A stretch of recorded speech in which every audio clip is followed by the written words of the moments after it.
Ces prédicateurs de mensonges ont l'art de séduire les foules, les esprits faibles, et en partie les femmes prêchant ainsi un enseignement contraire à notre Maître Jésus.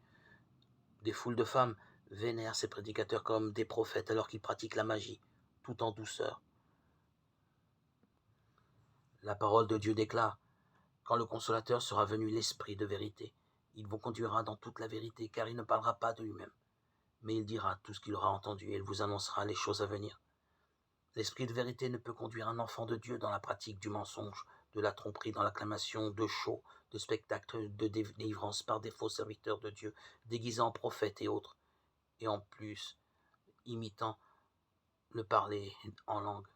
Ces charlatans se moquent de Dieu, se moquent de la vérité et n'ont rien à perdre, car ils ont vendu leur âme pour la richesse et la gloire de l'homme. Ils ont choisi leur maître Satan. Au sein des églises, il y a des faux frères, des fausses sœurs, des agences déléguées dont la mission est d'épier, de faire tomber, si possible, les justes. Et ils utilisent des techniques de ruse très subtiles.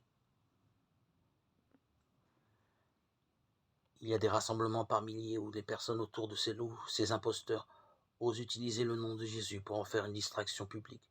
Et cela avec les applaudissements, les cris de joie de la foule, des orchestrations.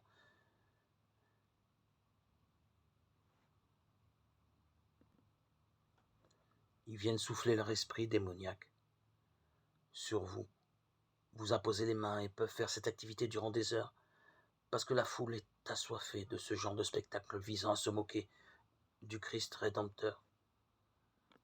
La parole de Dieu nous a mis en garde, alertés contre ces fausses doctrines, et pourtant on trouve encore des milliers d'individus qui ne se lassent pas de courir après de telles ambiances et osent dire: nous avons été bénis